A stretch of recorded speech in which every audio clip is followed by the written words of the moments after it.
Sudah dekat hari pemilihan tanggal 14 Februari. Semakin kesini kesibukan dari para politisi baik itu untuk pilpres ataupun pemilihan anggota legislatif makin kerasa. Baliho dan spanduk bertebaran di pinggir jalan menampilkan wajah-wajah yang bahkan kita sama sekali tidak kenal. Malah ada baliho yang jatuh dan mencelakakan para pengguna jalan. Tapi dari semua kesibukan itu, saya tertarik mengamati bagaimana sikap Jokowi, seorang presiden yang anaknya juga menjadi calon wakil presiden kali ini. Dan ini sejarah baru buat bangsa Indonesia, di mana kali ini ada seorang calon yang bapaknya kebetulan menjabat sebagai presiden, sebagai ketua panitia dalam ajang kontestasi nasional 5 tahun sekali. Dan menjadi pertanyaan besar buat kita semua adalah seberapa netral seorang presiden ketika anaknya menjadi calon wakil presiden. Jokowi itu selalu menekankan di publik bahwa pemerintah itu harus netral, ASN harus netral, aparat negara harus netral. Tetapi dalam faktanya ketidaknetralan terjadi di mana-mana. Laporan dari banyak pihak ada. Kepala desa yang dikumpulkan untuk kampanye. Ada juga ASN yang tanpa malu-malu lagi ikut kampanye.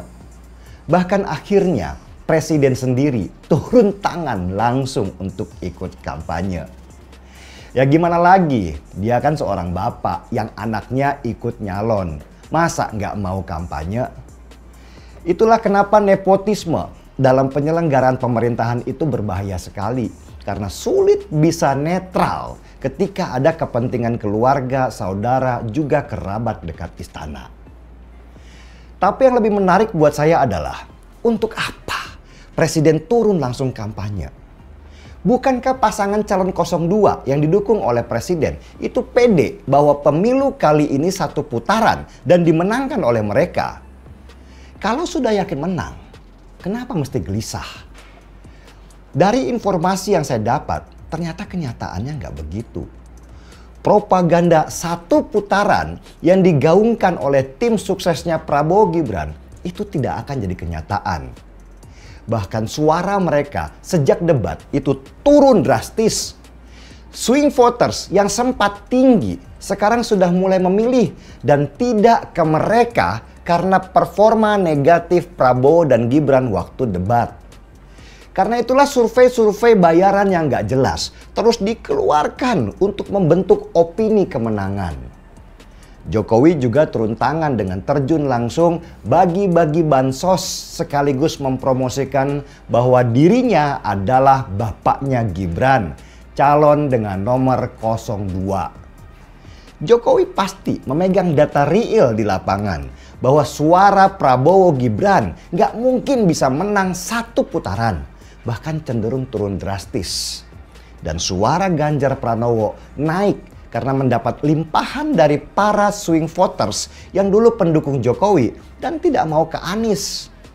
Karena itu gampang melihat siapa yang Jokowi takuti di dalam pilpres kali ini. Petunjuknya gampang, siapa yang Jokowi buntuti terus selama ini. Ya pasti Ganjar. Untuk hadapi Ganjar inilah Jokowi terpaksa berhari-hari pindah dan harus ngantor di Jawa Tengah. Padahal tugasnya sebagai presiden mengharuskan dia ada di banyak tempat di Indonesia, bukan hanya di Jawa Tengah. Saya melihat Jokowi itu mulai panik dan mendapatkan informasi dia juga sudah marah-marah di istana karena semua yang diinginkan tidak sesuai harapan. Bahkan para pengusaha besar yang diharapkan untuk mendukungnya itu mulai melawan. Seperti yang kita lihat ketika Boy Thohir, kakaknya Erick Thohir, bilang bahwa Jarum, Sampurna, Adaro mendukung Prabowo Gibran. Seketika itu juga perusahaan-perusahaan besar itu bereaksi negatif. Jarum menolak klaim Boy Thohir. Saham Sampurna dan Adaro anjlok. Itu bukti perlawanan terhadap Jokowi sudah dimulai. Dan Jokowi memang harus panik Karena di putaran kedua nanti, ketika berhadapan dengan Ganjar Mahfud, peluang Prabowo untuk kalah sangat besar. Karena bisa terjadi ada gabungan pendukung 01 dan 03 dalam melawan paslon 02 yang dilindungi oleh penguasa. Ini bukan lagi tentang Pilpres, tetapi bagaimana David bisa menang melawan Goliat. Ada perasaan di dada banyak masyarakat untuk melakukan revolusi terhadap kebijakan Jokowi yang condong mematikan demokrasi di negeri ini. Dan seperti kata Budi Ari sebelum dia menjadi menteri di sebuah podcast, kalau mereka kalah akan banyak yang masuk penjara. Kepanikan Jokowi juga kepanikan para tokoh politik yang kabarnya banyak yang tersandera oleh kasus-kasus korupsi. Para tokoh politik ini ingin berlindung di balik jubah Jokowi dengan memenangkan pasangan calon 02. Jadi memenangkan Prabowo dan Gibran buat mereka adalah sebuah keharusan. Karena kalau Ganjar menang, maka palu hukum ada di tangan Profesor Mahfud MD yang pasti akan sangat keras menghantam. Jokowi adalah contoh dari konsistensi terhadap ketidakkonsistenan. Dia selalu bicara yang baik-baik seperti netral, tetapi tindakannya selalu berbalik-balik. Jokowi tidak akan netral. Itu yang saya lihat sejak lama. Gimana bisa netral? Wong anaknya aja ada di sana. Demokrasi kita ini sudah rusak. Sistemnya sudah dihancurkan.